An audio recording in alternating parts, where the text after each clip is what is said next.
welcome Mr. Steve Kass.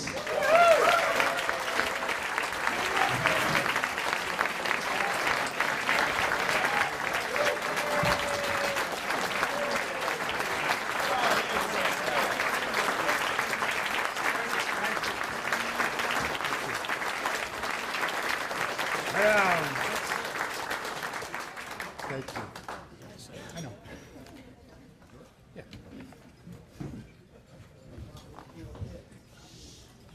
Furthermore, it is my distinct pleasure to welcome your roast master for this evening, a gentleman who is currently in the Rhode Island Broadcasters Hall of Fame, and without question, one of the Ocean State's great broadcasters. Please welcome Mr. Ron St. Pierre.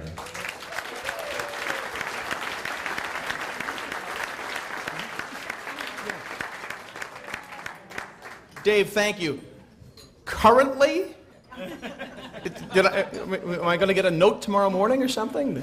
Currently in the Rhode Island Hall of Fame?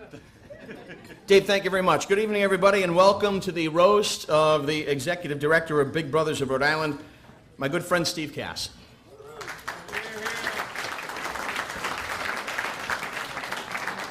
When the temp agency called me and asked me if I'd be interested in being tonight's roast master, I honestly jumped at the chance because, after all, as a child, and I mean a little child, I grew up listening to Steve on the radio.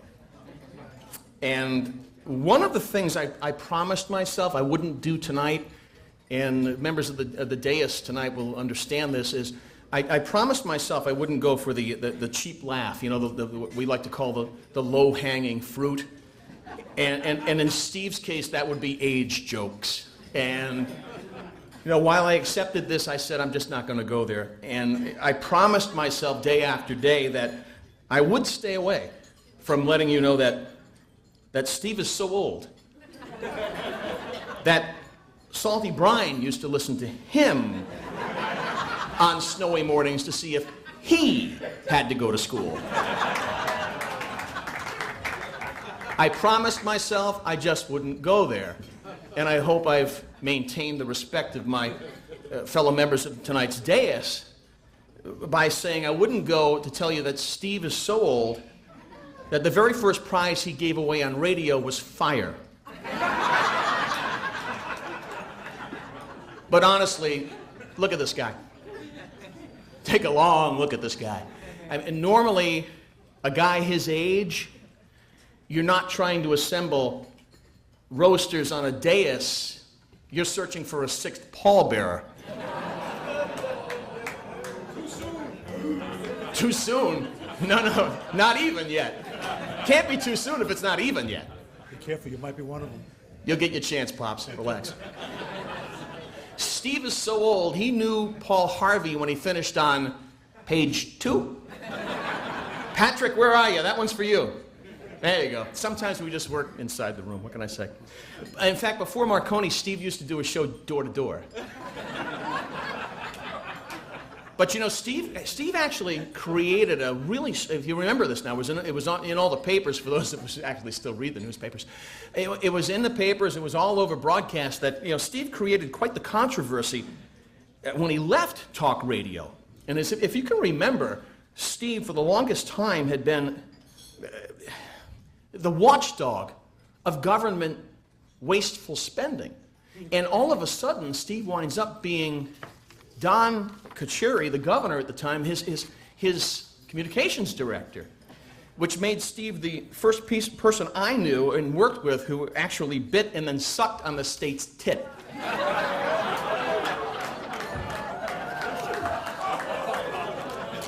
But, thank you. But my job is not to stand up here tonight and bore you.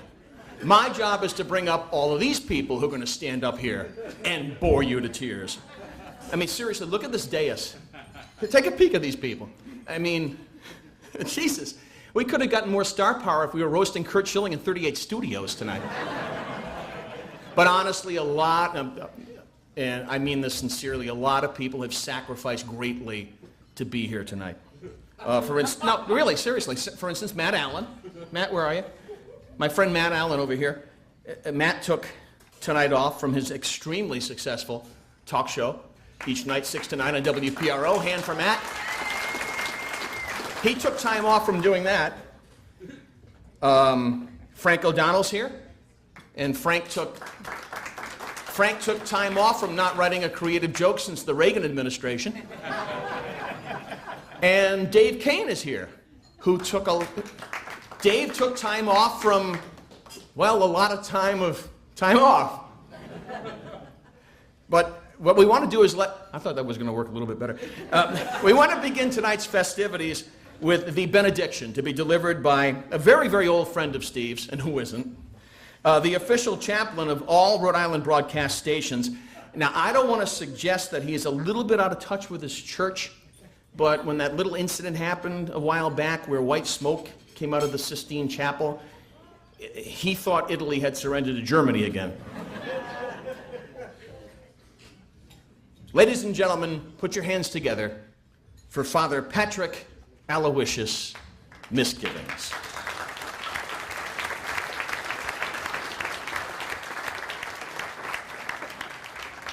Could I ask you all to please rise? The rise?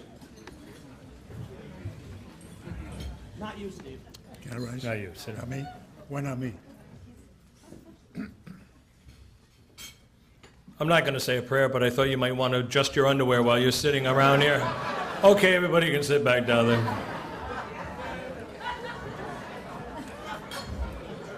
First of all, I'd like to say peace be with you. Peace be with you. Peace be.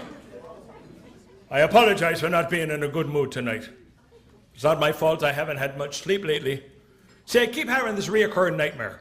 Actually, it doesn't start off as a nightmare. It starts off as a wonderful dream. There I am standing on a cloud talking to the Lord God Almighty, face to face, nose to nose, toes to toes. And suddenly he sneezes. And I don't know what to say. What do you say? You bless you? What do you say? Now, I do want to thank Ron St. Pierre for hosting tonight. Wonderful young man of the broadcast. I'm glad to see he's feeling better. As you may know, some months ago, Ron was rushed to the hospital with dehydration. His tongue went dry cleaning Buddy Cianci's car.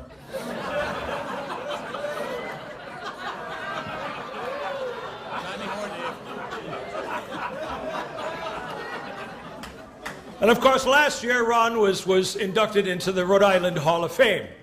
Rhode Island Radio Hall of Fame.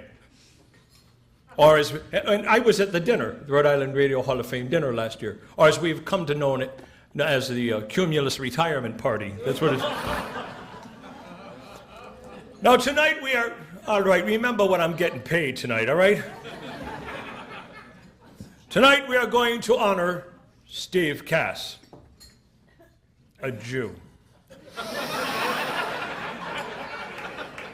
But don't get me wrong, it's all right. My boss is a Jew. Jesus of Nazareth. Have you heard of him? Wonderful man, wonderful man. And of course, Deb, yeah, in the shower I look Jewish. Thank you, Debbie. That was running. Now, I first met Stephen when he was just a young lad. Contrary to the old jokes you're hearing, he was just a young boy. I was actually assigned to a parish right near his home, and he used to play with the boys from our school, you know. And one night, it must have been about 5 o'clock, he come to the rectory and knocked on the door, and I opened it, and I looked, and he couldn't have been more than 9 years old. And he says to me, "Father, I'd like to be an altar boy. Just like my other friends, I'd like to be an altar boy." And I looked at him, I thought to myself, Jesus, what an ugly kid.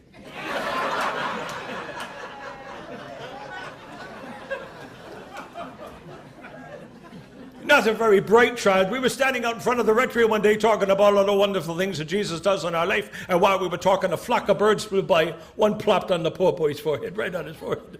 He looked like Ash Wednesday. I said, "Father," I said, "Stay right there, Stephen. I'll go get some toilet paper." He says, "Oh, don't bother, Father. By the time you get back, that bird will be miles from here."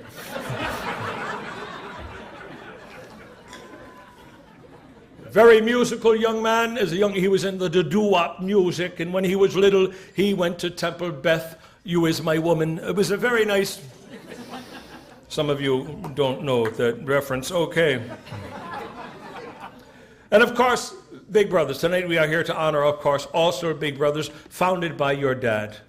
Wonderful. Round of...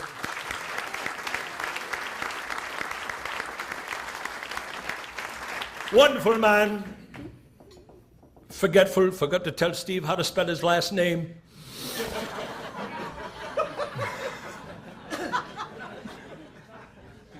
But and a lot of people don't realize that the founding of Big Brothers was very serendipitous. It was by accident. Steve's father was so busy he was trying to find an adult male who was willing to spend 20 minutes with his little puffer. He couldn't. And of course, Deborah Murray, his wife, is here tonight. His life has changed since you were with him, Deborah. I guess you could say until he had Murrays, he couldn't get really going. Just like the Murrays, I think. I'm sorry. But Deb, now I've got to wrap this thing up because they gave us 5 minutes. And of course, after you do all of his accomplishments, you still get 4 minutes left. But Deb is a fine Christian girl. Keeps all of the Christian holidays. Especially Easter. She loves Easter. She feels Easter was the time that Christians, through the old adage, you can't keep a good man down. And the third day is up again, you see. And the 40 days before Easter, you're supposed to give up something you really like. One year, Deb gave up something Stephen really liked. Locked her bedroom door, wouldn't let him in the entire Lenten season. Then Easter Sunday morning, Deb hears on the bedroom door. She says, I know what you're knocking for. He says, yes, but you don't know what I'm knocking with. God bless you. Thank you. Good night.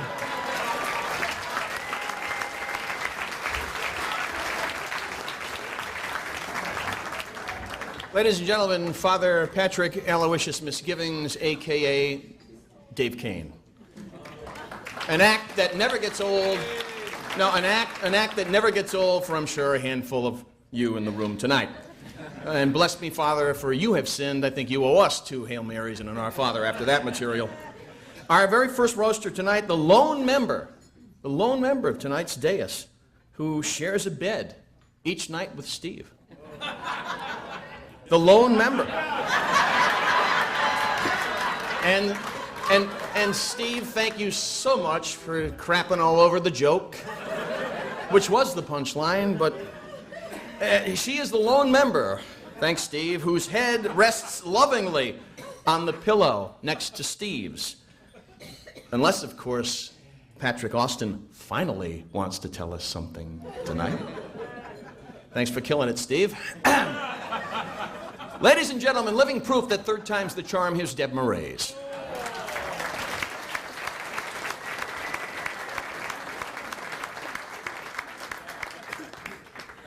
Thank you, Ron. Actually, first I want to say thank you to everyone here who is supporting Big Brothers of Rhode Island, and thank you to the planners here who invited me to be one of the roasters. I'm happy to join this galaxy of stars up here, ready to take a few long-awaited shots at you, Cass. Actually, I just mean have a little fun at your expense. What better way to express our admiration, appreciation, and respect than to honor him with a roast? And then, who better than the wife knows the foibles and the eccentricities? Who else has the goods, as Steve often says on air, to hoist him on his own petard? Steve told me he thought that there'd be just too little to poke fun at. Boy, was he wrong. He's actually been wondering what I would dare say, because payback is you know what. He often admits to being, as Father Misgivings would understand, he often admits to being an Old Testament kind of guy. Translation, he never forgets. And more than that, he gets even or one better, forever, forever, forever, forever. So Steve, you just have to remember tonight that this is intended to just be harmless disrespect. So from the moment that I was asked to roast Cass, you wouldn't believe how nice and how helpful he's been, how much more he's helped around the house. Coffees made and served, delivered to me in bed, pots scrubbed, the dishwasher loaded and unloaded, a paper towel dispenser repaired. Just amazing. Nevertheless, you're going to get roasted tonight.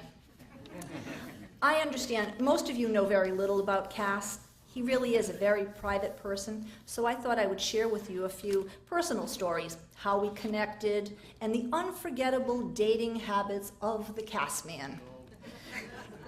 Our relationship began when I was just a business referral. Well, actually, I had been buying him as a media buyer for clients years before when he was on the air. The owner of his favorite local bakery had said, for a good business or marketing plan, call Deb. And as a small business advocate of the SBDC, I helped this woman grow her business, and she was pleased, probably even more so because it was free. So Kass-Man saw the plan. He thought it was great. He called me, and right away he knew it wasn't going to be a freebie for him. Turned out he hired me anyway.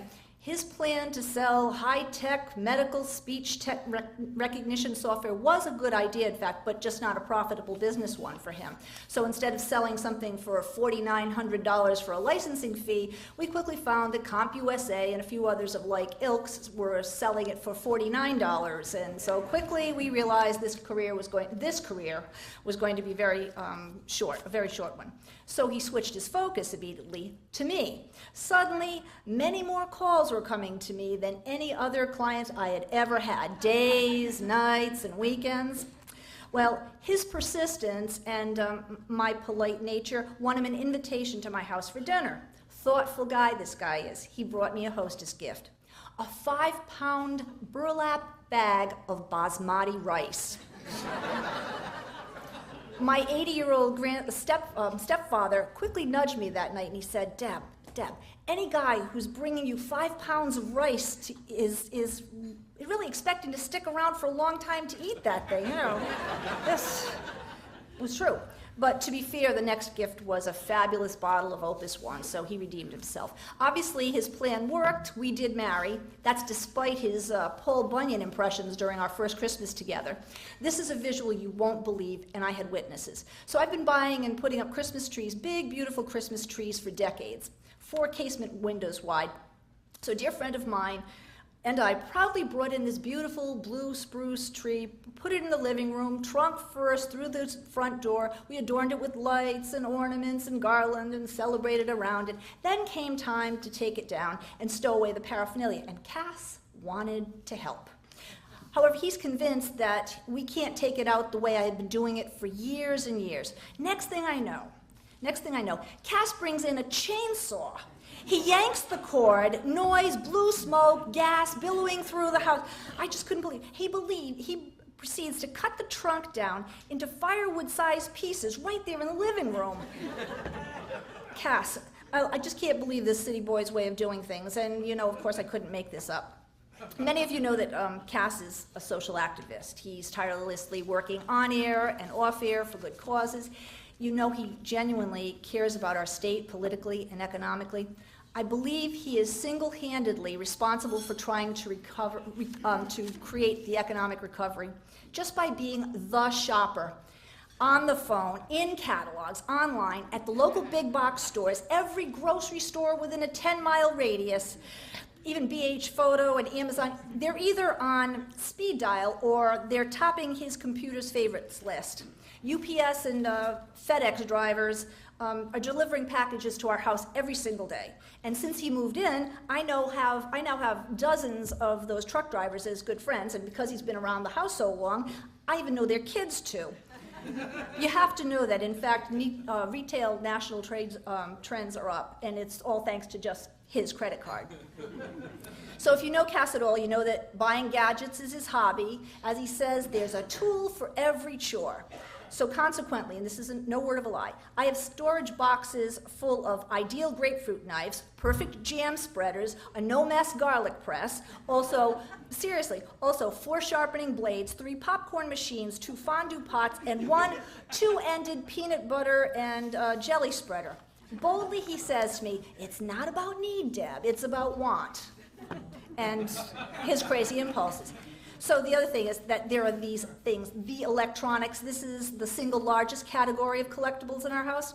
And to say that he's a techie is an understatement. He's got to have the first version and the latest, greatest version of cameras, tablets, iPods, iPhones, you name it. Actually, just about anything that plugs in or has batteries, he has it.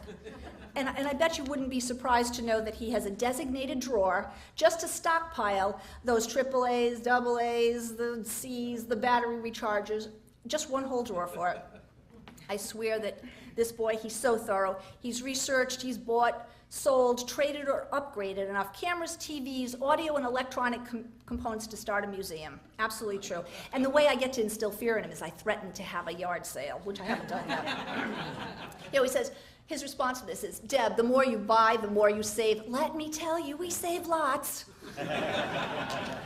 So the secret is out. He is definitely a saver. Some might even say he's a candidate for A&E TV's program called The Hoarders.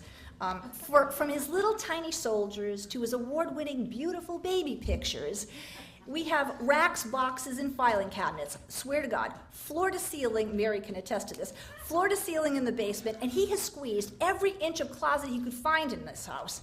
And he saves all of his toys, I want you to know, because he's really a kid at heart. You know, like Kobe Bryant, who was upset when Mom sold his third grade winning jersey. Cassman tells me he still holds a grudge against his mom for giving away his old comic books. You know, remember, he's that Old Testament kind of guy. But seriously, however, he saves much more than gadgets and equipment. And many of you know he saved East Providence's Loof Carousel. He saved elephants from our local zoo and Ringling Brothers Circus. And he also saved a Providence woman from eviction of her lifelong home. And for those saves, we're grateful. I guess I just want to say one more thing. No roast of Cass would be complete without just sharing one love story. His love affair of the creme de la creme of his existence, the beloved bagel. He cherishes the bagel. Authentic, boiled, and made in New York. They have a ritual together. He solemnly prepares the ingredients. He artistically plates and arranges them on the butcher block table. First, the cream cheese swirled edge to edge. Sometimes they put my homemade or homegrown chives on them. Then the salmon. He delicately peels back individual slices, perfectly intact, placing them gently on that toasted bagel. The just sharpened knife thinly slices the Campari tomato, and voila, it's done.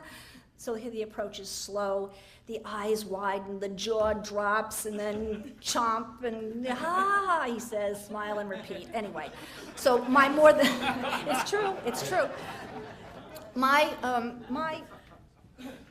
I have to say that my 5 minutes are more than up.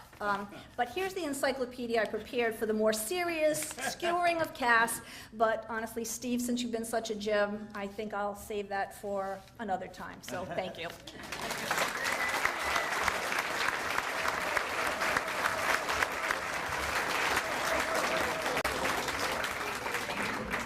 Thank you, Deb. I guess when I told you 5 minutes, you thought I meant a sundial. Seriously, a bag of rice. That's a hallmark moment, huh? But honestly, forgive Deb for taking a little bit longer, because I guess at this point at night it usually takes that long to start Steve up, if you know what I'm saying. That's your script, not mine. Here we go. Hang on just for a second. I'm just trying to get the strength back in my legs. Hey, listen, before we continue tonight's roast, I do have a very quick disclaimer. I've been asked to I love you, Deb. I've been asked to say, should any of tonight's roast masters cause any audience member out there to experience an erection that lasts more than 4 hours, we do encourage you to consult your physician, please. Our next roaster is a man who probably, collectively, has consumed more chicken dinners over the course of his career than everybody in this place combined 6 times. And his car is clean. Thank you, Dave, because I did lick it before he came in. Please welcome the former, and you know what? I wouldn't really bet against the future mayor of the city of Providence, my friend, Mr. Vincent Buddy Cianci. Thank you. Thank you very much. It's a pleasure to be here for this Big Mother Award tonight.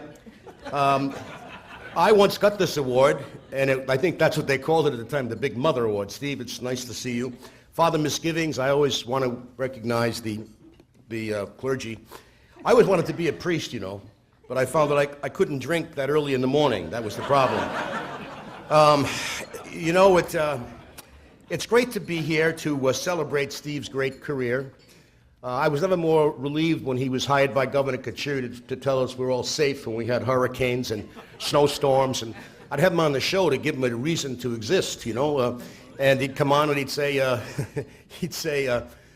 make sure that you have water in the tub. Make sure that you have that you listen to get batteries for your radio. For that, they paid him $193,000, right? And that was only for the first 6 months. But anyway, it's I can tell you I've got great memories with Steve. When I left, as you remember, some of you may not know this, but I used to be mayor, and then I stopped being mayor, to be euphemistic, and then I became mayor again.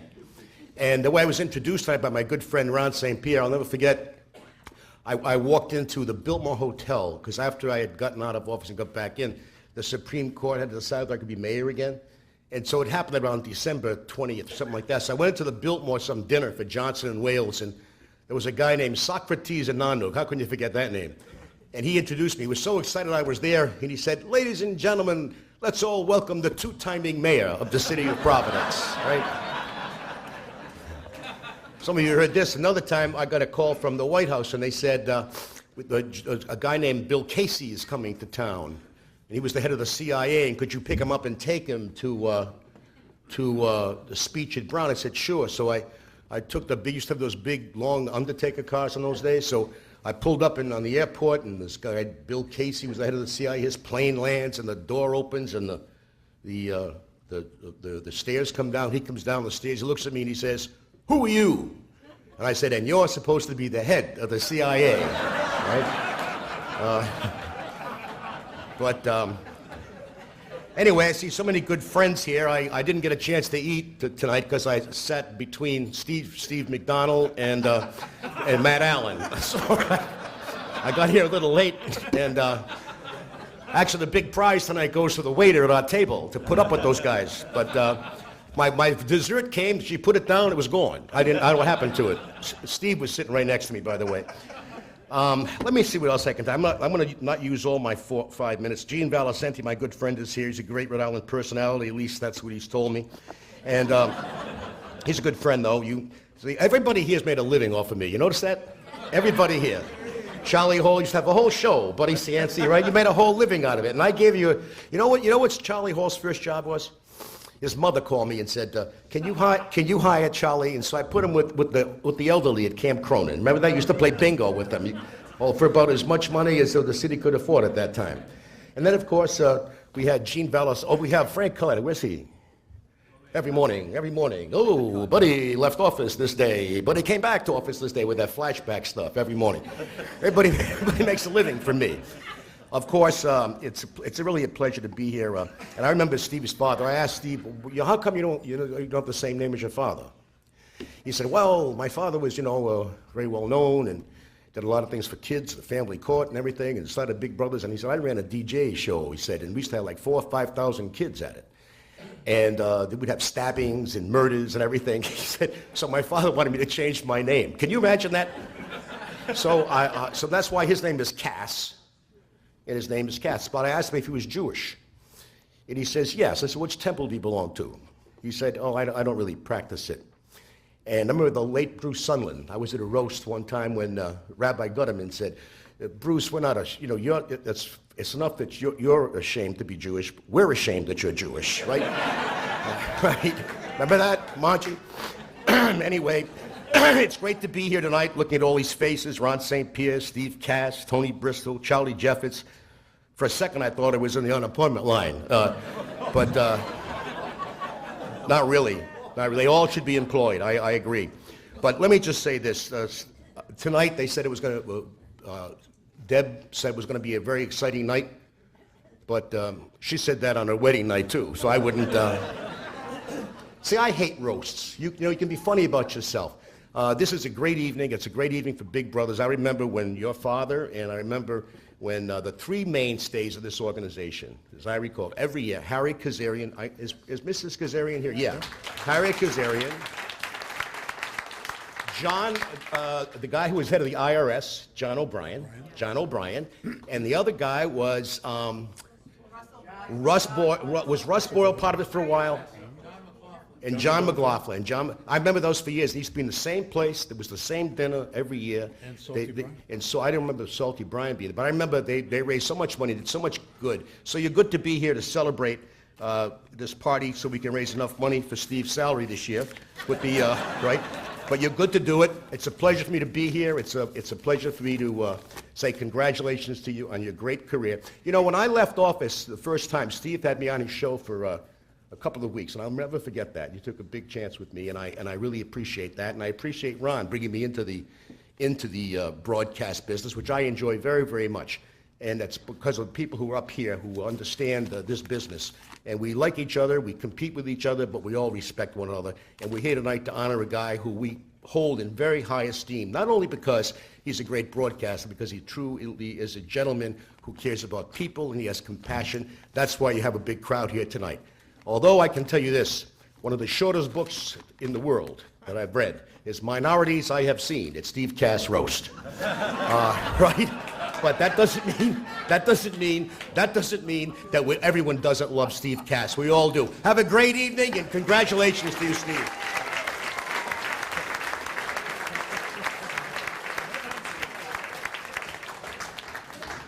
Thank you, buddy.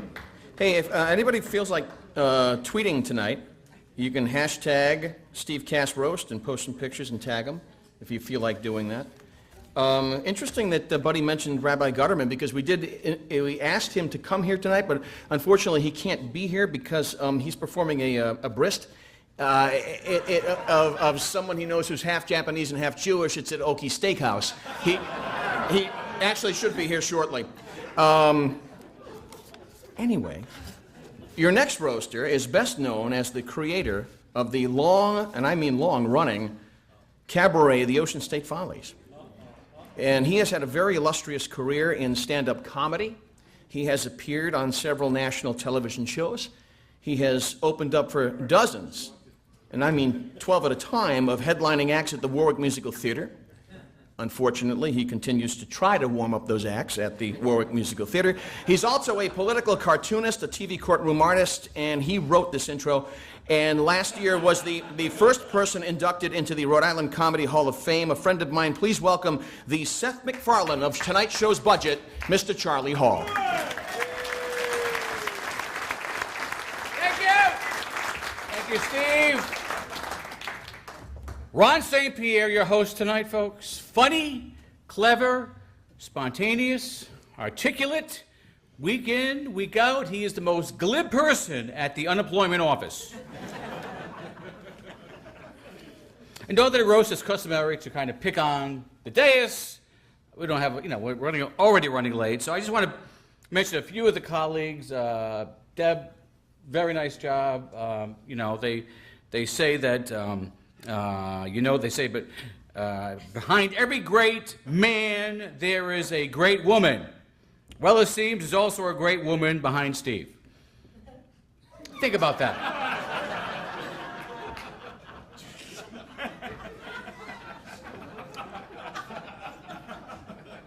And my buddy Cianci, we're actually cousins by marriage.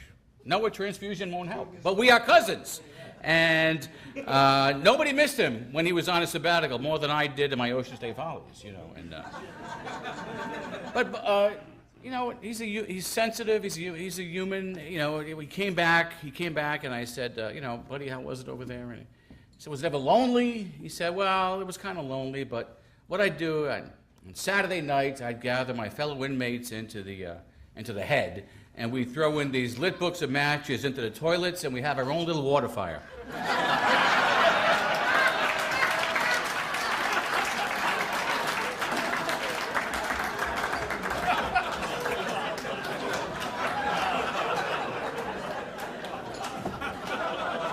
And my good friend, Father Misgivings, a priest of all priests. You are Father Misgivings. And I happen to know that the Big Brothers of Rhode Island, Steve, is a charity that is near and dear to the good Father's heart. You may not know, but many years ago, he actually was big brother to a 14-year-old little brother, or as they're how referring to him today, the cooperating witness.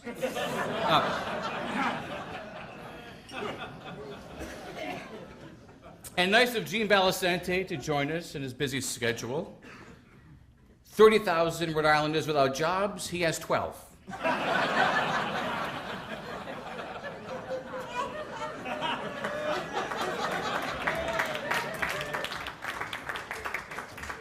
Anyway, let's get to Steve Kass. You know, it's we can agree how tough it is to insult somebody, to pick on somebody, to roast on somebody who we care about, who we admire, who we respect so much. So this should be a breeze.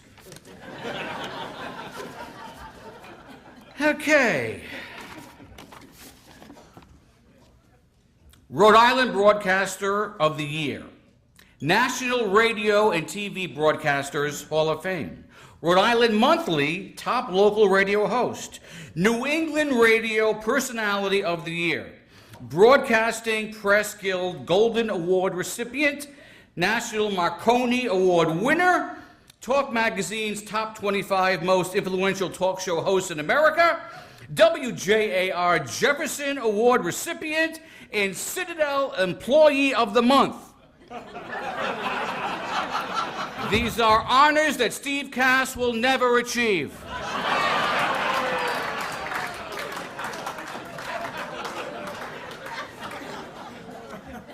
You know, I actually asked Steve, I said, what is your biggest accomplishment? Tell him what your biggest accomplishment is. Save the carousel. To save the carousel in East Providence. Okay, we have 5 Portuguese people here, good. To save the carousel. You know, it seems that Steve has always had a fascination for things that go round and round and round and end up nowhere. That's why he took to his government job so well. And it's so great that his father started the Big Brothers of Rhode Island, also known to some people as the Get a Kid to Cut Your Lawn for Free program. But I was thrilled to be asked to do this, Steve, with these all-star roasters. I was thrilled. I don't know you that well. I called you up. He gave me the story of his life. You know, I woke up and he's had a colorful life. Let me just go over a couple of facts. He was born the same year that the Hindenburg went down, which means there were 2 freakish disasters that year. He was born Steve Katz, then changed his name to Kass, as somebody mentioned, from Cats. I guess so radio listeners wouldn't think he was an Andrew Lloyd Webber musical. Okay, some jokes I just do for me.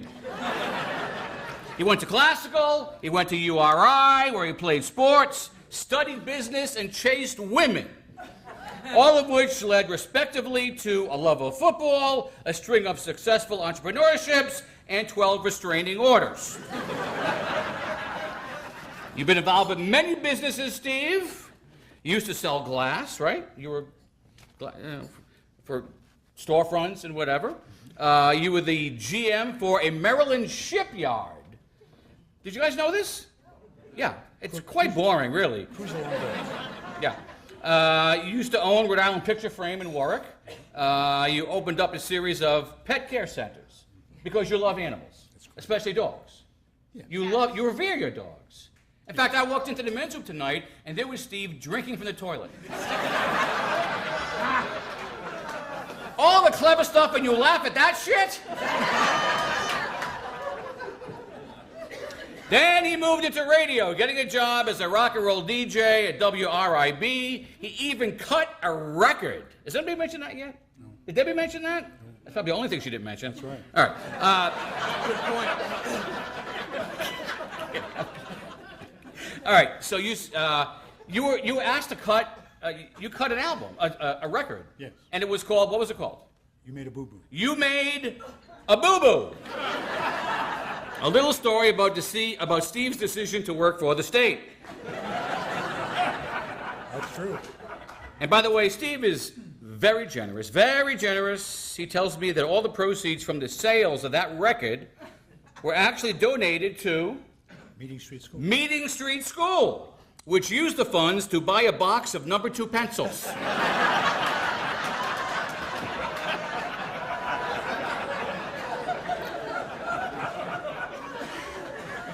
huh? I know I'm funny. Am I going over? Yes. I'm doing okay, right? Charlie, not by hers. Okay. Now, in '79, Steve Kass's talk radio career starts to take form. He gets a job at WSAR in Somerset, big market, where they have to wrap their cars in tin foil just to get the signal. But this was new for you, kind of being a talk show host. And it was a great format for you, and you were successful right away. And after you had the success, HJJ came a-calling, and then WPRO, where Steve ended up doing mornings, and things were going great until his boss, Ron St. Pierre, decided that Buddy Cianci should be Steve's co-host for a few months until the mayor had to go on his famed sabbatical.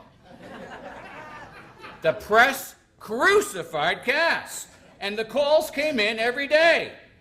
How could you do a radio show with that pompous piece of poo-poo sitting next to you every morning? Oh, well, this is Steve Kass, and I resent your characterization. Please, I was talking to Buddy.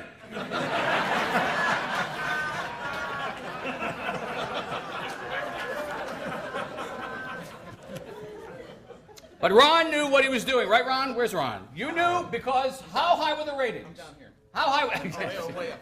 They were rating. You got the highest ratings. You and Buddy had the highest ratings during that time. That's right. And you actually panicked when Buddy had to actually leave.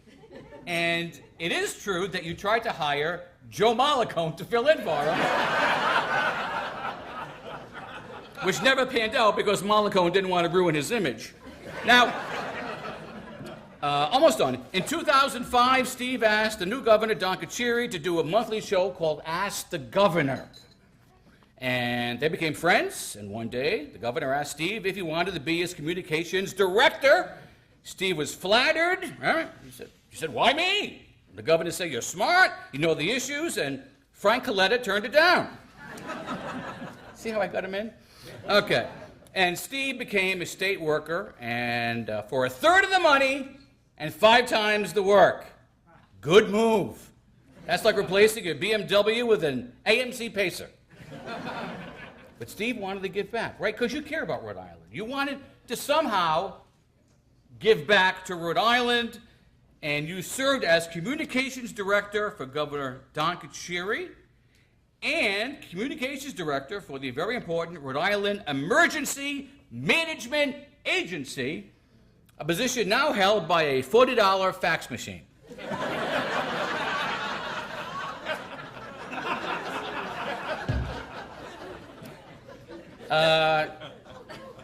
I guess I'd be, what else?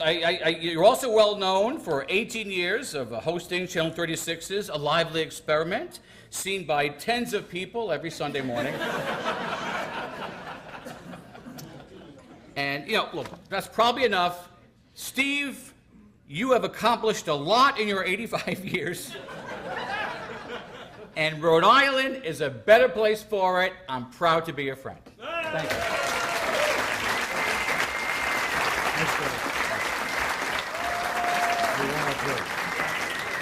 Oh, I hope I didn't get your pages mixed up. What happened to 5 minutes? Come on, that was pretty good. A lively experiment. Now that's funny. Charlie, thank you so much for reminding me. I'm going to call DLT on Sunday. I appreciate that. Honestly, though, he is pretty accurate. If you look at this dais, Charlie Fogarty probably should have bought about 6 tables. Our next roaster is a member of the Rhode Island Radio Hall of Fame, who isn't. or as they call it on Wampanoag Trail, get out. Steve McDonald is a longtime voice of the URI basketball Rams, but he actually might be better known for his on-air persona of Jim Shorts on sports on 94 HJY's legendary Paul and Al show, Jim Shorts. I'm sure that on-air moniker took literally minutes to come up with, probably inspired by a meteorologist in Peoria named Sandy Beach. Please welcome a man who, if tired sports cliches were doubloons, he'd likely be the wealthiest pirate in the Caribbean. My good friend Steve McDonald. Stephen, how are you, man? Thanks very much, Ron. I got I think the best line of the night so far. Boston 2, Rangers 1, third period. Huh? Pretty good. Not that I wasn't paying attention to you, Charlie, but got this smartphone over here working pretty well. Charlie was great, wasn't he? Huh? Tell you what, I could listen to Charlie Hall all night. In fact, I think I just did. And Deb was great. Wasn't Deb great? Stand up, Deb. Well, yeah, just stand up. Just stand up. And I think it's a nice outfit. I think I speak for all of us in saying Happy Halloween. Very nice. It's a nice choice. Orange is big when it gets to Memorial Day. I know that. I don't know much about when the white pants come out, but I know the orange dress is usually Memorial Day.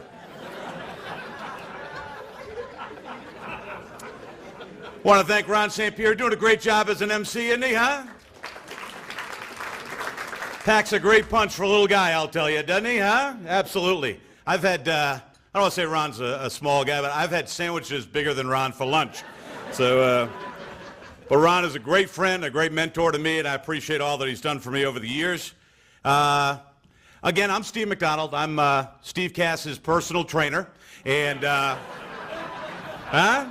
Look at that, huh? Hey, the body doesn't lie, baby. You want any business cards? Did a good job with this guy, right? Looks pretty good. Absolutely. And Steve's a great friend, and I appreciate being part of this tonight for sure. You know, roast can be kind of tough because as a roaster, you live in fear of getting up after the funniest guy in the room, you know? So it's no big deal. I talked to Ron earlier. I said, hey, just put me behind Charlie Hall. I'll be fine. So it's good to see Father Misgivings here. Always great. Wasn't he good, right? Huh? Excellent. You know, I sat over there with him. He had 2 drinks over there. He brought another drink up with him to the table. But no worries at all because he's not driving home. Bishop McManus is taking him home, so should be fine.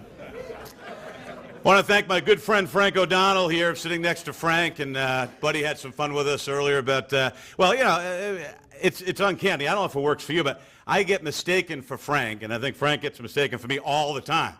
You know, and well, you know why, right? Because we're both right-handed. So, you know, and he's the chubby one, all right? So I'm the slim guy. Gene Valicente, is great to see Gene here. Mornings with PRO, right?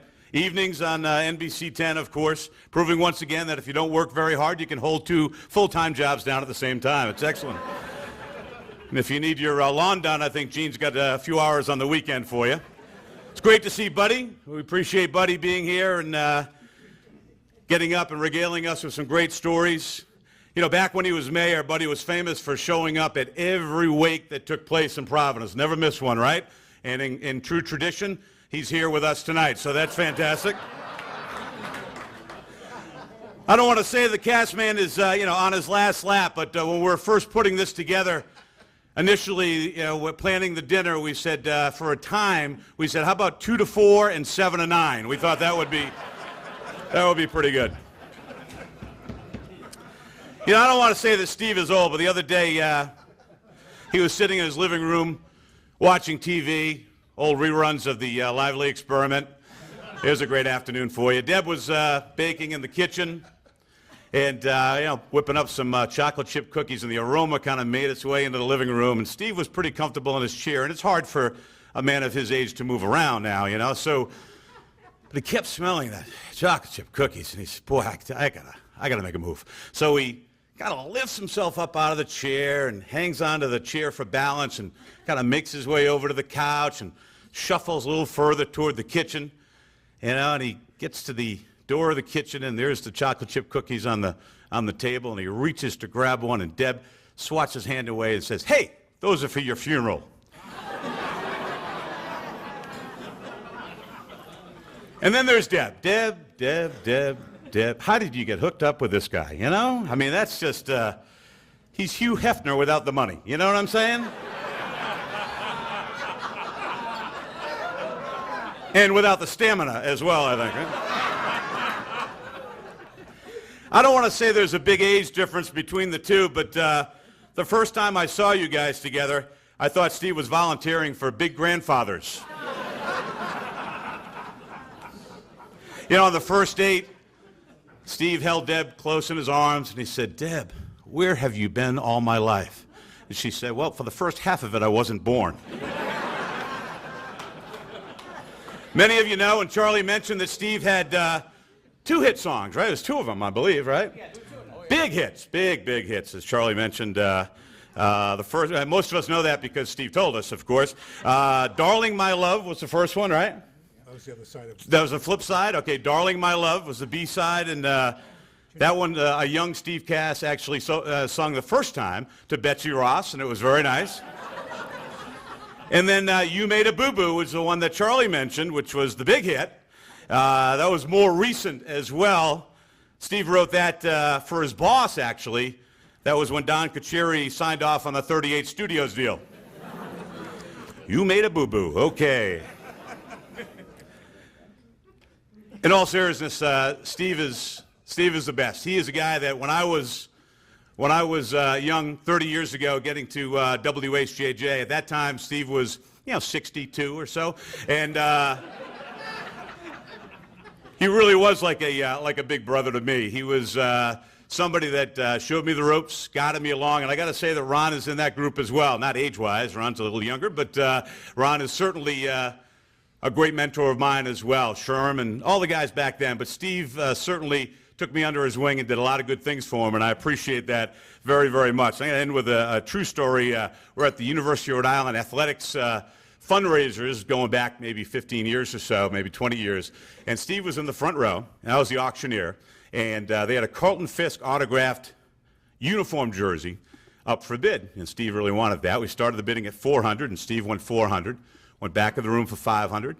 Steve went $600. Back of the room for $700. Steve goes $8,000, $9,000, $11,000, $12,000 to Steve, $13,000, $1,400. Steve ends up getting it for $1,400. So afterward, he and I having a drink after things were done, he said, "Man, that was pretty aggressive bidding. Who was I bidding against?" I said, "Nobody." So I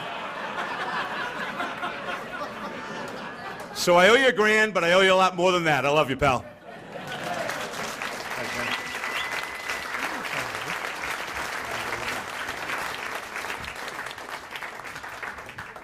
Honestly, one of the funniest people I know. Steve, thank you so much for that. And you brought up Father Misgivings again, and I did ask him earlier after the material he laid on us for a couple of Our Fathers and a Hail Mary. I left out the Snickers bar because that's a completely different joke for a whole different crowd. Patrick? Anyway, before we continue, I'd like to say a couple of thank yous. First, really like a nice hand for Kim Reese, who put this whole soiree together tonight. Kim, stand up and take a bow.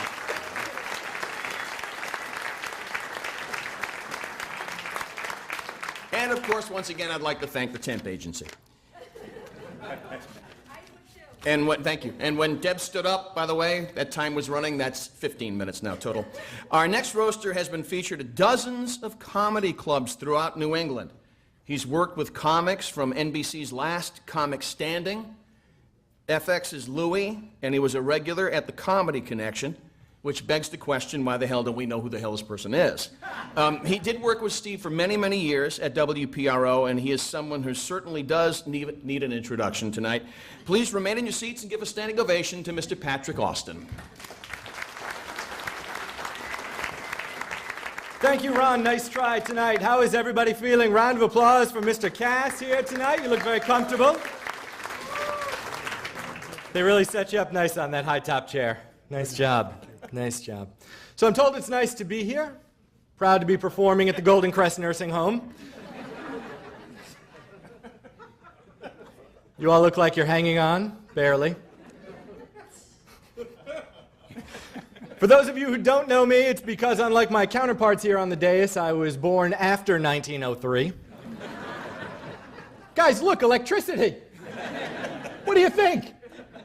Keeps the room lit. Great job promoting the roast, guys. Great job. Steve, I saw you on the road show. Ron, you've been filling in for Helen Glover on HJY. It's like you're doing everything in your power to be seen and heard on places no one goes to.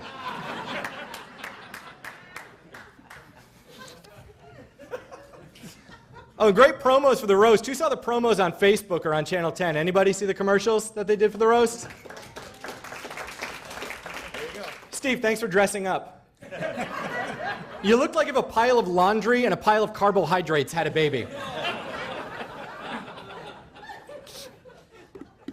I was a little bit late for the show tonight. Kim, my apologies. I got pulled over in Providence for texting and driving. Shouldn't have been doing it. When I got pulled over, I thought, texting and driving, two things that didn't exist when Steve was young.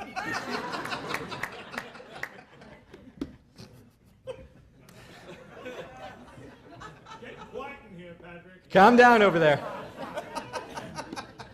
Father, I wanted to check with you. Are we in hell? Because that certainly is the worst thing I could ever imagine. I wasn't sure what we're doing. I heard on Gene Valicenti's show that the oldest woman in Rhode Island turned 110 years old this past week. I was like, that's unbelievable. Steve, say hello to your younger sister for me. I'm proud of Steve, though, working for Big Brothers. Prior to getting the job, I thought to myself, my goodness, this is unbelievable he's working for Big Brothers. I mentioned it to a friend of mine. I said, did you hear Steve Kass, the radio guy? He's going to be working for Big Brothers. Looks me dead in the eye and goes, yeah, supposedly. I said, supposedly? Where'd you learn that, at the library? On Valentine's Day? Half of you are laughing, the other half are probably from North Providence.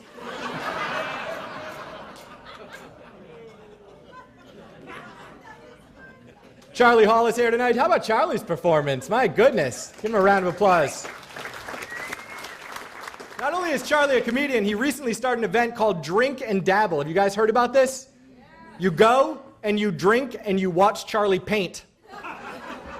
That sounds awesome. Honestly, though, for Charlie, what an entrepreneur. I've never met somebody who makes so much money from his hobbies. Steve, don't get any ideas. Nobody wants to pay to watch you eat.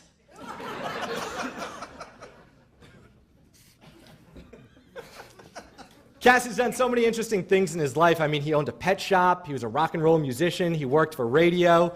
He's here at Big Brothers. He was in emergency management.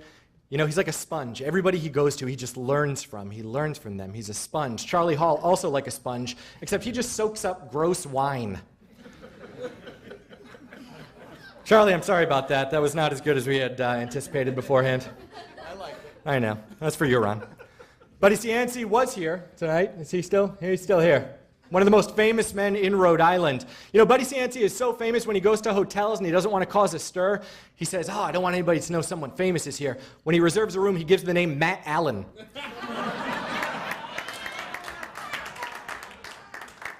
I'm just kidding, Matt Allen from WPRO. I've loved listening to you on the radio for the past 5 years on The Savage Nation.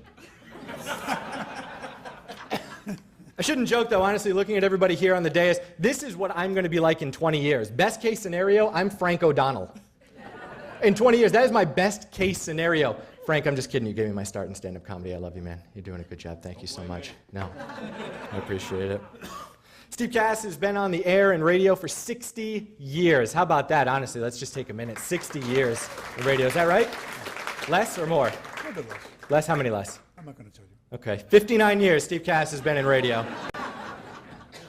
And you guys still keep bringing up Salty Brine as a radio legend. Can we just replace that with Steve Kass, please? Although, now that I think about it, No School Foster Gloucester is a little bit catchier than, please call in if you have free stuff to give me. Ron, you ready? This one's for you. Pet shop owner, rock and roll musician, radio legend, Steve Kass, now he's at Big Brothers. If there's one thing about Steve Kass that I know, Steve Kass is constantly reinventing herself.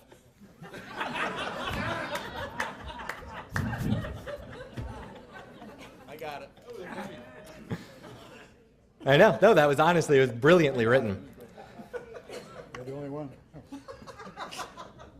Steve Kass is going to live forever, which is great. He's a wonderful man. Steve Kass's midlife crisis is going to be when he's 87.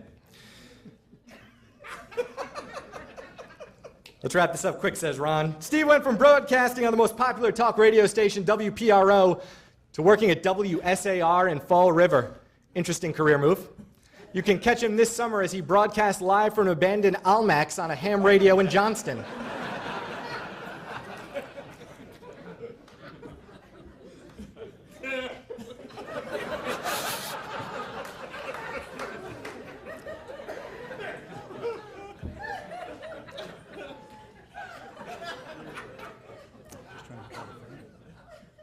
There's a commercial for Dos Equis beer. I don't know if you guys have seen it. For those who aren't familiar, Dos Equis in English would be 2 Equis.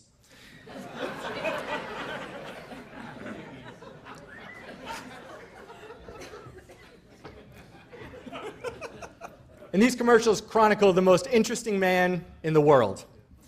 Now, I don't know if Steve is the most interesting man in the world, but from my regard, he certainly is the most interesting man in Rhode Island.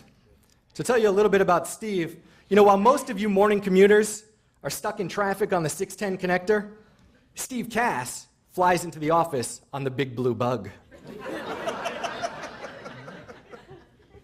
Is this true? Yes. I knew it. The most common blood type in Rhode Island is O positive. Steve Kass's blood type is coffee milk. And during the winter, it doesn't snow at the Kass residence. They get a light dusting of Dell's lemonade on their lawn. Steve, it was a pleasure working with you at the radio station, and I am proud to call you a friend. It was truly humbling to be here, and honestly, this is the most elaborate way I've ever seen someone fired from their position. Steve Kass, thank you very much for having me. It's funny, Patrick alluded to a dilemma over Steve's career, but the ultimate dilemma that Steve ever experienced is free ham. Want to let it rest? All right. With that dessert. By the way, the bad news, we're very sorry dinner took so long to come out tonight. Good news is breakfast is in about 10 minutes. It'll be out.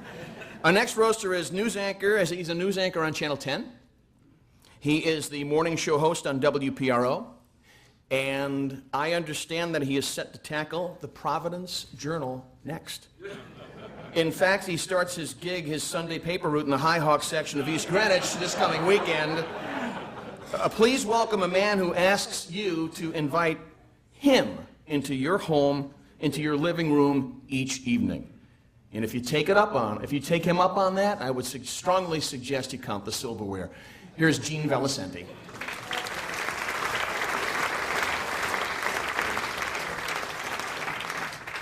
Thank you. Hello again, everybody. You all look more handsome in person, I must say. Thinner. First thing I have to say is there are too many women in radio in Rhode Island. Diversity is one thing, but I always like coming here to the Marriott. Everybody runs around looking for parking space. I park across the street at the medical examiner. They keep a couple of slots open for deliveries. In fact, I picked up a few of my jokes there tonight. We've heard this over and over. Your father founded Big Brothers, right? Your mother founded DCYF. You don't talk about that, though. Actually, my father founded Adoption New Jersey, which is known as Witness Protection. That's how I ended up here in Rhode Island. New wife, new family, new job, just like you do every 5 years, Steve. Now, what do I know? I'm married to my senior prom date. That's true. Steve's next wife hasn't been born yet. But I actually admire Steve, and like Steve, I'm following a top-down career path. I started in New York, then moved to Providence. With any luck, I hope to end up at a tiny radio station in Fall River someday. And what a career, Steve, you've had. Seriously, railing against government waste, bloated budgets, pensions, corruption, cronyism, and then you chuck it all to go to work for state government. We haven't seen a flip-flop like that since Michael Corleone left the Marines to go run his father's business in New York. As you know, Steve went to work for Governor Kachiri as a spokesman. He ended up in emergency management, which is perfect because he worked on so many disaster radio shows, he knew exactly what to do. Actually, the end of that administration was a little bit of a disaster, as I understand. He had been working on the Kurt Schilling warning system at the time that he left. Shame he didn't finish it. But that's all right, it's in place for the Superman building now. You could see that from here. He's not done. He's not done. He's been appointed to Governor Chafee's Holiday Tree Commission, which is an annual disaster. We all count on that. He's opening a medical marijuana dispensary called Cass's Grasses. This is going to be big. Now wait, this just in. Actually, wait a minute. He is getting back into state government. I just got this in a minute ago. Gist is out. Cass is the next education commissioner. Now here's the policy. Screw the kneecaps. Get rid of race to the top. Every kid who drops 10 pounds on Medi weight loss gets a diploma. 20 pounds, you're in the pension. This is true. He's working for state government. He had a radio show called Living the Good Life. He wanted to call it, "Hey suckers, what are you killing yourself for?" But Kachiri nixed that. Don't blame me. I bought these jokes from Charlie Hall at Building 19. Job lot didn't want him. It's nice to see Buddy and Ron back together again. Although I'll tell you, Ron, I listened to his show. He doesn't know you're gone. He calls your name. He calls your name. I told Buddy I'm going to radio. I'm doing 6 to 9. He said, "Who's your lawyer? You have to appeal."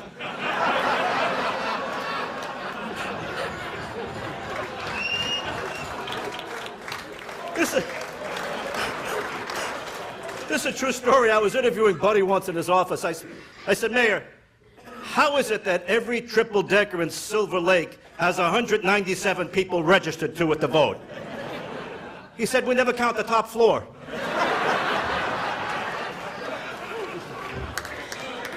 I got in radio, they're tough negotiators. I said, "Give me what Cass got." They said, "He's still paying us money back." "Give me what Dave Kane got. He makes more as a fake priest."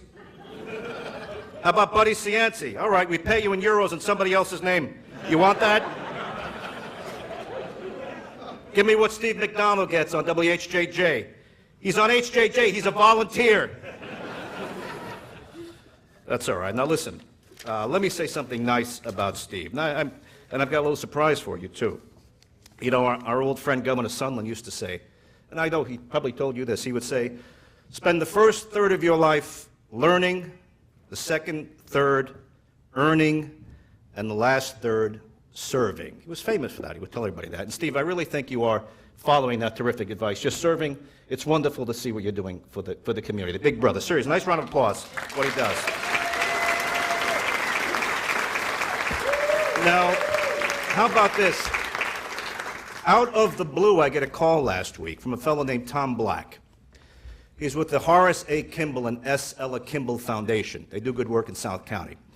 He said, "I can't make it tonight. Would you give Steve a check for the foundation for me?" I said, "Sure, absolutely." Here's the note he wrote.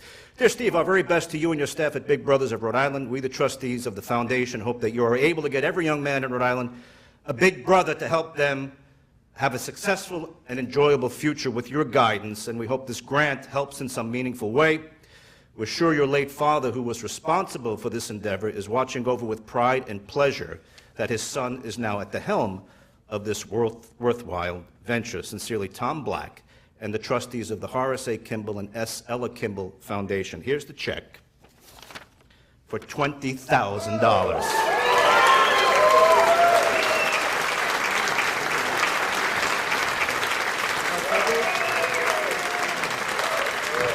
Congratulations, nice to see you.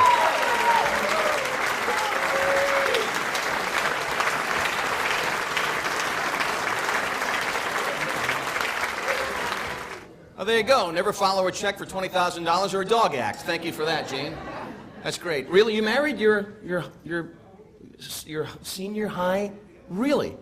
It's a damn good thing she didn't tell you about her junior prom date. what I'm saying? Anyway, next roaster is the host of the very popular Matt Allen show, heard weeknights at 6 in WPRO. Interestingly enough, he goes by that name. I actually gave Matt his very first job as a talk radio host. He was a young, fearless kid who didn't know the meaning of the word defeat. And then after a few weeks on the air, I realized there were hundreds of other words he had no idea what the meanings were. Please give a tepid obligatory welcome to my friend Matt Allen.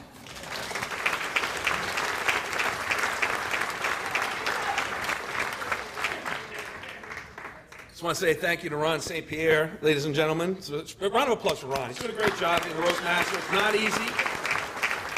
Taught me a lot over the years about the radio business, and over the years, given me some amazing advice. Unfortunately, none of that advice included getting the hell out of the radio business. So, thank you, Ron. Remind me to punch you in the nuts later. Ron's a guy that represents the typical successful radio career. You innovate, you lead, you're respected. You end up feeding one-liners to an ex-politician as a sidekick, and then a new company comes in, buys the place, and fires your ass. So it's not necessarily a career as much as it is a Greek tragedy. If none of the... By the way, I'm joining you, buddy. Don't worry about it. If none of my jokes are funny tonight, by the way, I'd just like to say it's because I took a comedy class with Frank O'Donnell. I'm just kidding. I would never take a comedy class with Frank O'Donnell. Taking a comedy class with Frank O'Donnell is like paying me to be your personal trainer. Buddy Cianci, the mayor, is here tonight, ladies and gentlemen. Round of applause for Buddy, the mayor, of course. America's longest-serving mayor, Radio Hall of Famer. Just an amazing communicator, really. I mean, the thousands of speeches he's given every day on WPRO from 3 to 6. He gives you quips and wisdom and just things you can take home. You always want to come home and tell your wife, well, Buddy said this today. Or tell your friend, Buddy said that today. And every day it's something memorable. And so, a couple of them that just stick with me. I just, some of my personal favorites. One was, Are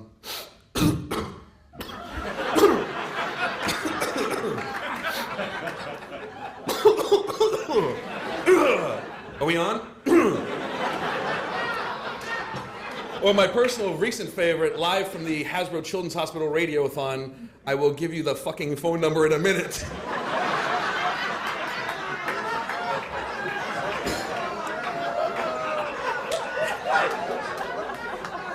That's a true story. My friend Patrick Austin is here tonight, ladies and gentlemen. Round of applause for Patrick Austin. Great job. I don't know why Patrick Austin's here tonight. Not many people know why Patrick Austin's here tonight. Cass, after working in the market for like 50 years, Patrick is the website guy at the radio station. After working in the marketplace for 50 years, you're going to be honored by a roast. You got to go to the website guy you worked for 3 years with? That's pretty rough. What, Ola the cleaning lady wasn't available? The vending machine guy was on vacation? Blame Kim. That's a joke, Cass. I'm not blaming anybody. It was just kidding. All right. Now to our man of honor, ladies and gentlemen, Steve Kass, one of the greatest human beings you've ever met in your life. And for many years, I had the privilege of working with Kass. I learned tons of different things about him, not only just from him, and I'm going to share some of them, some things you may or may not know. When I first worked with Steve, he was actually a crusader for elephants. Loved elephants. Refused to have any commercials in his show that promoted Ringling Brothers. Had videos. You remember the website you set up to promote the videos to show what the circus did and the abuse and the bull hooks and everything else? I could never understand what it was that Kass loved about them. I could never understand why he would relate so much to very large, lumbering, slow-moving creatures that pretty much did nothing but sat around and eat all day. Oh, all right. You may or may not know that Steve Kass hated Dick Clark. Did you know this? Hated Dick Clark. Who hates Dick Clark? Kass, evidently there was some kind of thing where Kass wanted his record on the radio and Dick Clark wanted money for it, and he wouldn't pay him, and so there's this whole thing. Kass is actually the only guy that started watching New Year's Rockin' Eve after Clark had his stroke. Can you picture him sitting on the couch with his feet up, Debbie's rubbing his feet, Kass has a glass of some champagne or some other crap wine that Debbie made that week, and Clark is on the TV doing the countdown, 5, 4, 3, 2, 1. Happy New Year, motherfucker.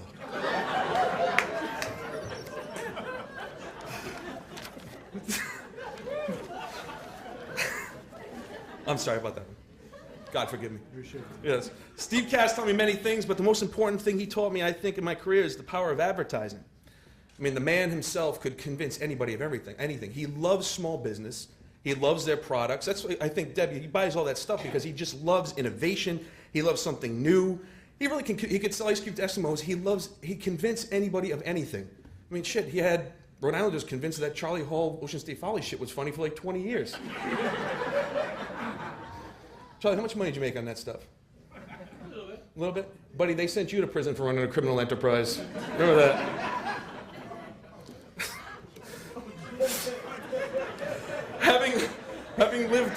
having lived most of it, Kass really loves history. He used to tell me of a story when he actually toured around the South with his band. Right, Kass, man? He used to have, was it you and like 70 black men driving around the South, and he told me, he's like, I had to live as a black man in Jim Crow, the deep South, Jim Crow. And I'm like, really? He's like, yeah, when we go to the restaurants, we had to eat in the back and actually eat near the trash bins. And I said to myself, well, that's a really authentic Jim Crow experience. Some people got beaten, some people got hosed, some people got hanged, some people got arrested, but Kass got a crappy table in a restaurant. Back of the restaurant. Back of the restaurant. Kass ended his time on the radio at WPRO to work for Governor Kachiri as his communications director. I have no idea why. I remember thinking at the time, why on God's green earth would he do this? He has no skill set for this.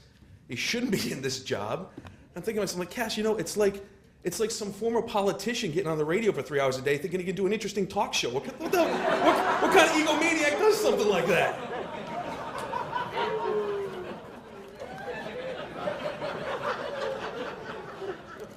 I love you, Mayor. Very often people will actually compare me to Steve Kass, believe it or not. It's a big honor for me. Often I ask them why. They say, you remind me of him. You're a good guy. You don't have any, personal foibles. There's no, scandal. There's no criminal record. And that's why, Kass, you're off the air and I'm on from 6 to 9 at night. I say what we do is we get some cocaine, we get some hookers, some firearms, we get you a comeback and me a promotion. You're in? I'm in.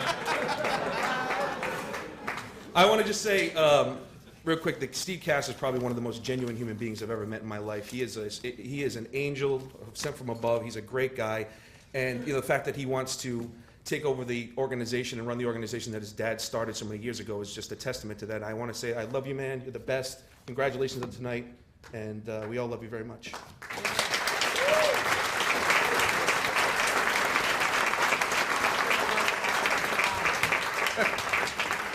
Well, it took that long to get a shit, an MF, and a F-bomb. Okay, not bad, really. And I figure at this point, I wasn't going to do this joke tonight, but I figure at this point, Buddy's coming after him before he comes after me. Just a couple of weeks ago, Buddy was inducted into the Rhode Island Radio Hall of Fame, which makes him the only member of tonight's dais to be inducted and indicted. Twice.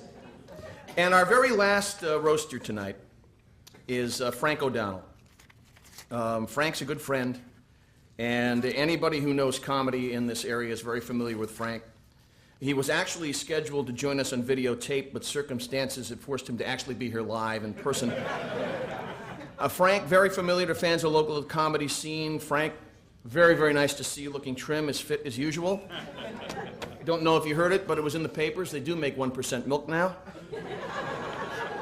But Frank is honestly working very, very hard to slim himself down. In fact, he recently had his stomach tied. Unfortunately, it was tied to the takeout window at Taco Bell. Ladies and gentlemen, a funny man, Frank O'Donnell.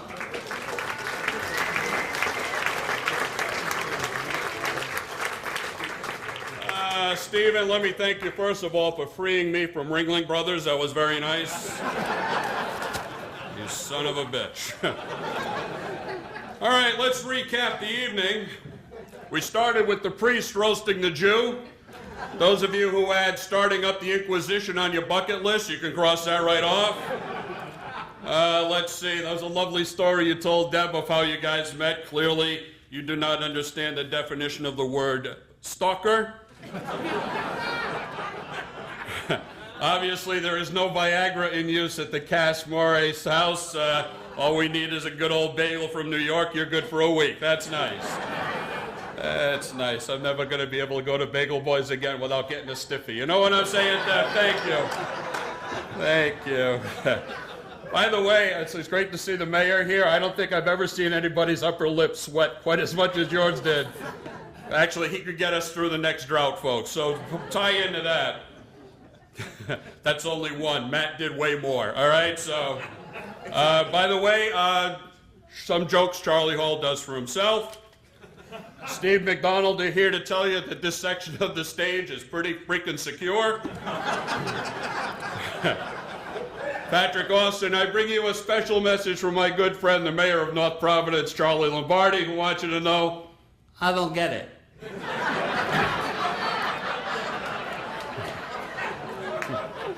I used to think Gene Valicenti was a pretty smart guy, but if you think that Rhode Island is a place to come to if you're in witness protection,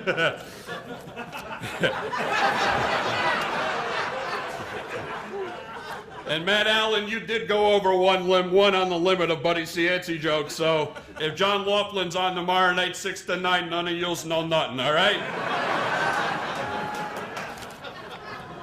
So Steve, I had a lot of trouble finding out anything about you because nobody knows anything about you. I mean, seriously, for a man who's had an alleged career in entertainment for all of these years, you have managed to fly under the radar.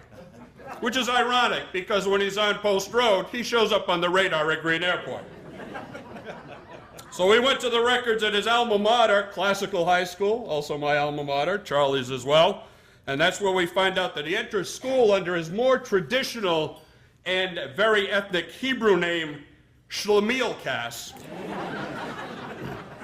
Little Shlomiel, he graduated from Classical, attended the University of Rhode Island, emphasis there on attended. Actually, you were a member of the Rams football squad. I didn't know that. He was their water boy, which gave him the experience he needed later in life to carry Governor Kachiri's water. I had great hopes for that one. All right, I jump ahead. Back in 1958, I was surprised by this. Little Shlomiel started a lifelong flirtation with radio, becoming one of Rhode Island's first rock and roll disc jockeys, which I didn't know. So back then it was Chuck Stevens, Big Ange, and Shlomiel, the real deal. He left radio, but with a name like Shlomiel, the real deal, you would too. He embarked on a 20-year business career and then returned to radio. Nobody really knows what it is you did in those 20 years, Steve, but it had to be hell if you thought that coming to radio would save you. All right, I'm the only one that got out of radio. Everybody else is still in it. Good, all right. For a while here, it says you were WHJJ's only local talk show host, which makes Helen Glover the new Steve Kass.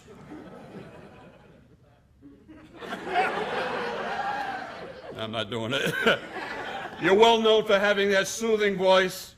Actually, you could tune in to Steve midday and drive right off the road. He was like the Bob Ross of local radio. Nobody remembers him either. I'm going to go back to recapping the night.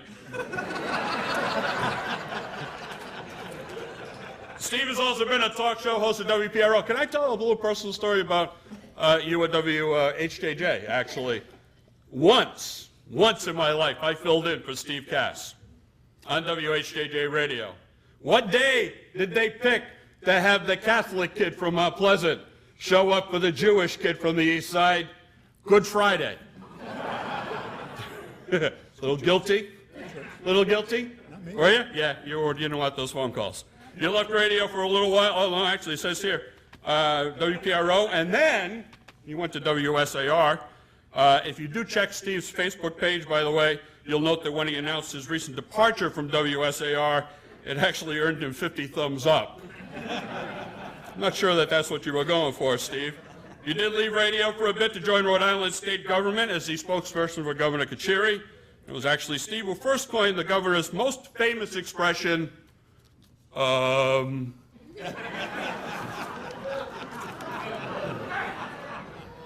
Steve is an older guy, but he stays on top of his technology. In addition to his Facebook page, he does also have his own website.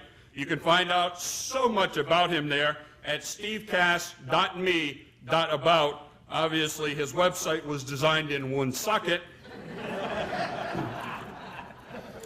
Also on Twitter, but to be honest, Steve, your tweets aren't quite as current as they ought to be. His most recent tweet today, in fact, Orville and Wilbur Wright could be onto something down in Kitty Hawk. If you search for him on LinkedIn, you're going to find out that there are actually 25 professionals named Steve Kass, plus one guy who used to do radio in Rhode Island. 25 professionals plus. Now I'm a hula dancer. This is great. This is fun. All right, in 2010, it says here you were inducted into the Rhode Island Radio Hall of Fame, but then again, so was Marianne Sorrentino. So, and now the executive director of Big Brothers of Rhode Island had no choice but to rejoin the workforce after having invested all of his money in the 38 studios. Last time you listened to Gordon Fox, I guess, huh? Oh, is Gordon in the room? No. He didn't want to come, huh? Nope. It is interesting to note, Steve, that until you joined this organization, it was just known as Brothers.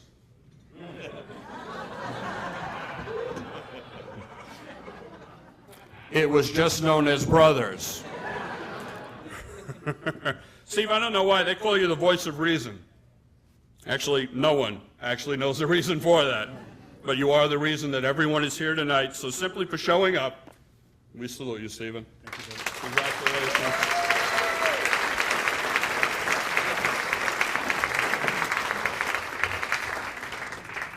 Thank you, Frank. Mercifully, that is our last roaster of the evening.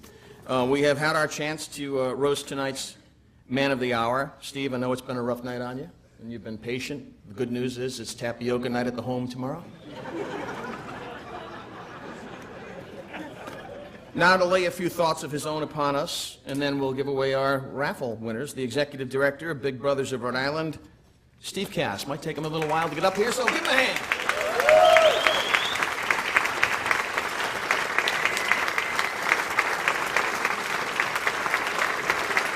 Thank you. Thank you very much. Sound like Elvis there. Thank you very much. Oh, sorry. After listening to all this tonight, I'm surprised anybody's applauding anybody. Man, Trash City. How you doing, Mayor? Good. I enjoyed that time we had together on the radio as co-hosts. That was big. Should do it again sometime if you ever get bored or tired. I could sit back here and, by the way, just one thing. Debbie talked about that Christmas tree with the chainsaw. What she doesn't tell you is that we have a living room, it's probably, 17, 18 feet wide. She insists on having a tree 15 feet wide and 10 feet high. I'm not kidding. It takes 7 people to bring it in the house. There's no way that comes in, wrapped so you get it through the door. Once you cut the stuff, you're not getting it out the door. Not going to happen. That she didn't tell you. Chainsaw is a must. Thank you. Just had to defend myself. You didn't have Christmas trees? 250-pound trees, minimum? Oh, she took them out through the door, right. Would have had to have front of the house had to be removed to get that tree out of the way. Anyway. Rather than me go on, we've had a bunch of comedian people here tonight, and I've discovered a young man who I think is going to be a real superstar comedian. So without further ado, we're going to subject you to his humor, and hopefully you'll find him very funny. Ladies and gentlemen, Billy Simons. Come on up, Billy.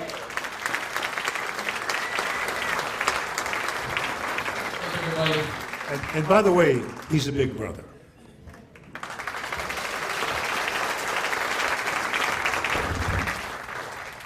Thank you, everybody. First off, let's give it up for all the roasters here. Put your hands together for the roasters. And everyone I met Mr. Steve Kass. We were talking about the roasters and all that stuff, but I'm definitely the little dog in this race. And he was like, maybe you can fire back at some of the roasters. And then I looked down the end, and I think I'm pretty good. I'm not going to mess with anybody else. Hey. But thank you very much for coming. Let's give it up for Steve Kass. A little louder. All this service. A little louder. Good job, man. That's nice for you. But yes, I'm a big brother. I've been a big brother for 20 years. Thank you. I met Derek when he was 9 years old. He's now 29. I met him when I was 19. I'm now 27. But I think of all the stuff that I learned about being a big brother, I really thought it prepared me for having kids of my own. I thought it prepared me for having kids of my own. Let me hear you clap if you have kids. Stop. That was horrible. Every time I ask, let me hear you clap if you have kids. This is all I ever see from my view out. This is all you ever do. People go like this. Because they suck the life out of you, right? Now what's the difference? All of y'all who just clapped, pay attention. Focus. Use your eyeballs. Look around the room when I ask this question. You ready? Focus. Feel the difference. Experience the difference. Let me hear you clap if you don't have kids. Screw you. Screw this whole table over here. This whole table. People actually looking at the table thinking, I'm going to punch you right now. But I thought it would, how different could 0 to 9 be? Really, how different could 0, I met Derek when he was 9. He's 29. I mean, he's still asking me for stuff. That never changes. They never told me that about Big Brothers. Bank of Billy is now closed. But 0 to 9 can't be that much different. So my wife and I decided it's time to have kids. Time to have kids. And things change. Anybody in the room thinking about having kids? Any young couples? Let me hear you clap. Any young couples? Anybody? I heard one clap back here. One clap back here. You guys right here? All right. You clap. But listen, tonight is not comedy. It's not about Steve Kass. Tonight is an intervention for you. I'm telling you right now, don't have kids. They change everything. Don't do it.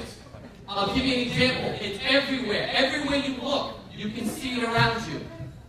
Did you ever go to like the market? Did you ever see the difference in one aisle with young kids? Right? The parent is pushing the carriage. What are they doing? One aisle away, couples are just having a blast with no kids. We're going to have some dinner, some red wine, we could use that. Those days are over. Don't mess it up. Kids change everything. I used to be cool, calm, and collective. Now I got a parent voice. Every time the kids are doing something, it ain't good enough for me. Right? They're not generally being in a rush, and they're just walking out to the car like this. And that parent voice comes out, right? Let's go! Drinking their little juice boxes. Not fast enough. Finish it! I want it gone! They're not listening. You're just like your mother! Well, not really, on the inside. I ain't that crazy. But honestly, I'll end with this. I just wish someone would have been honest with me. Because here's what happens. From 0 to 9, you get kids in general. When my wife went out to dinner, and we went out with another couple that has kids, think about this moment. We were planning. We were so excited. We're going to start a family. It's about time. And our best friends, not people we hang with every now and then, best friends are sitting across the table from us. And we told them, this is it. We're going to start a family. Your best friends will lie right to your face. And we told them, it's time. We're going to do it. And they said, it's so beautiful. No, it ain't. It's a gift from God. Not my God. My God wouldn't do this to me. It'll make your marriage stronger. I'm divorced. The best thing about Big Brothers, as opposed to where I am now, was at the end of the day, what can you do with the kid? Return him to his rightful owner. Thank you very much, everybody. Give it up to Steve Cass. Now, tonight, I have an award for our Big Brother of the Year. And I'm going to keep all this real short because I know everything. But we have one big brother who doesn't have one little brother, doesn't have two, doesn't have three, but he has 4 little brothers that he is taking over time. He's also on our board of directors, and the 2013 Big Brother of the Year award goes to Bill Anderson.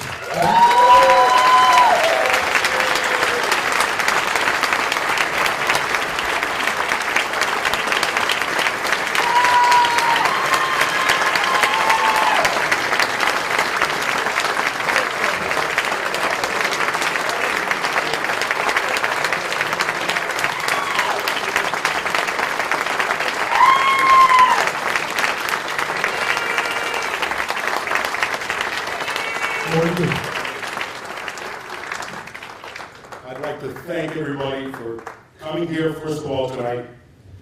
This is a fabulous organization. Steve Cass has really breathed some new life into what was really a moribund organization a year ago.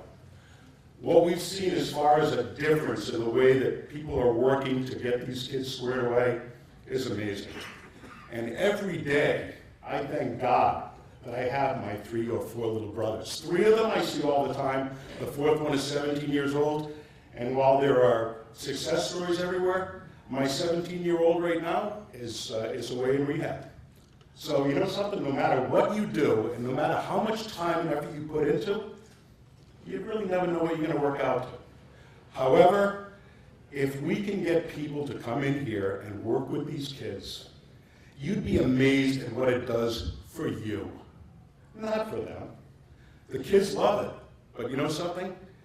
Other than my 3 sons, 2 of whom are here tonight, this is the greatest time I've ever had in my life. And the last 4 years have been super. And I just want to thank everybody for allowing me to do this.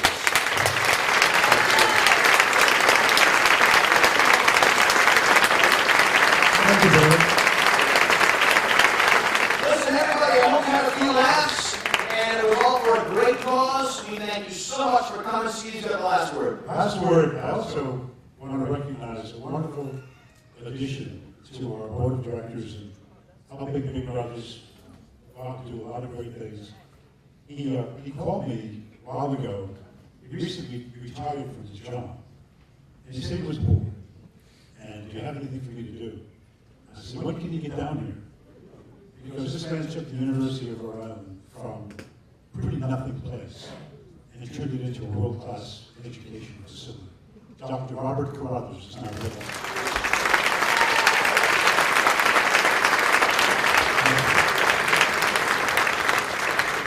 That's all I got. Thank you all for coming.